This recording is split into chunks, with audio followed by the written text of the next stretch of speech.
Orks lead the play. Mini War Gaming's Beat Map Batrep. Welcome back to Beat Map Batrep, Season 2, Episode 30, Necrons vs. Orks. Necrons Turn 2.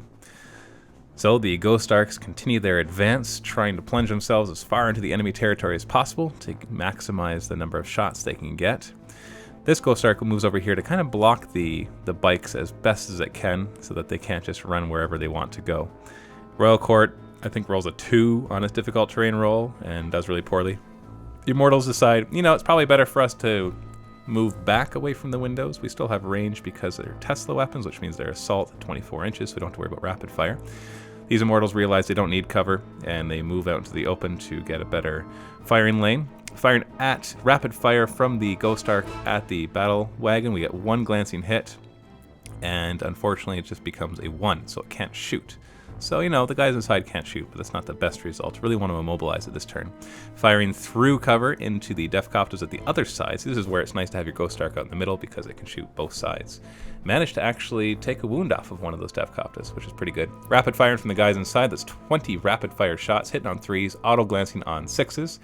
Get 3 glancing hits in there. They're all -1, remember. So unfortunately that is a 3, 2, and a 1. He had to roll his cover saves first from the Big Mac. So we actually tear off the weapon and immobilize the vehicle. So the vehicle is disabled. It's not a kill point yet, but it is disabled. The Immortals open fire with their Tesla. They actually arc quite a few hits, but he does do very well on his 5+ cover save from the custom force field.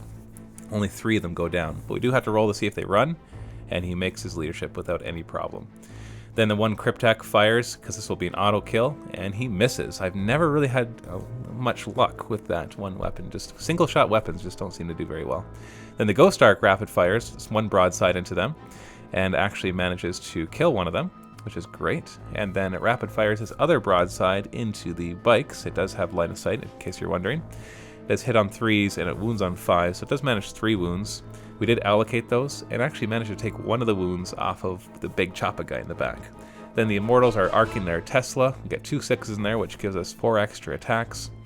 And they wound on 4s. And he fails all 3 saves, and he fails 2 of the Feel No Pains. But doesn't kill any of them because of wound allocation. So it's on another big Choppa and on one of the Power Claws as well.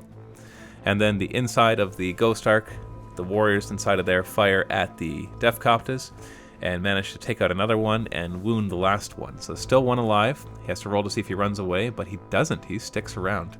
So heading into Orcs turn 2, first thing is reserves to see if his flyer comes in on a 4+, and it does come in. So we get to have the fun thing come in right now. And so it flies in, getting ready to support the guys on this side, trying to get in range of the custom force field to give himself a cover as well. Other Defcopter just decides it's time to go on a suicide run and goes for the rear armor of this Ghost Ork, which is a good idea, I think. The boys pile out of the battle wagon, realizing that staying inside of an immobilized vehicle that they're not allowed to shoot out of is not a good idea.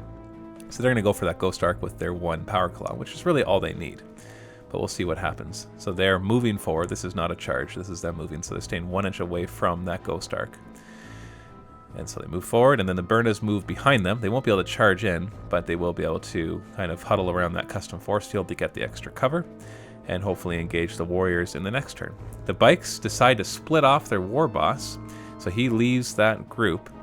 And he did that for the wrong reason. He thought for some reason that in the assault phase, if there's 2 separate assaults and he kills the Ghost Ork with one of the assaults, that the other guy could then kill the guys inside, which doesn't work. You have to do that in a shooting phase. But it'll still work just fine. The fighter then fires into the Tesla, into the Immortals, but they make all of their 3+ saves, unfortunately for him.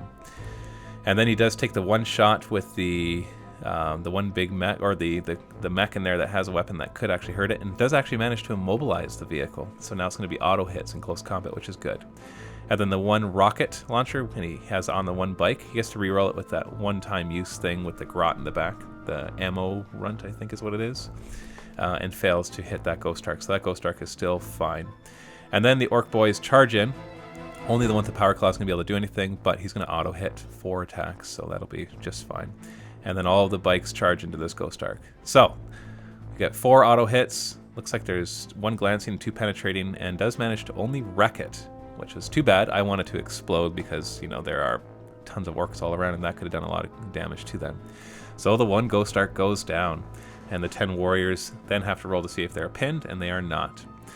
Then the war boss with his big old power claw rolls to hit 4 times, and actually hits 3 times, and manages to explode. Everything within 4 inches is going to take a hit from the exploding Ghost Ark. So both Ghost Arks go down in Ork's turn 2, which is good, because he doesn't want those guys running around and protecting their cargo.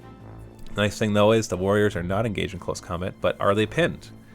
Oh, we rolled for it, and they weren't. So, oh, sorry, we're rolling for the damage against everything. So the warriors did not take any damage, neither did the Defkopta, neither did the war boss, and then the bikes, did they take it? We did get 1 wound in there, I think. Yeah, but they make their save no problem. Now we're rolling to see if they're pinned. They have a leadership of 10, and they make that just fine. So end of round 2, destruction is finally happening on both sides. The Necrons have lost both their battle wagons. The one is still alive. It hasn't been a kill point yet, but it is completely immobilized and has no weapons left. So unfortunately, didn't really get to use the death roll, but his fighter is in.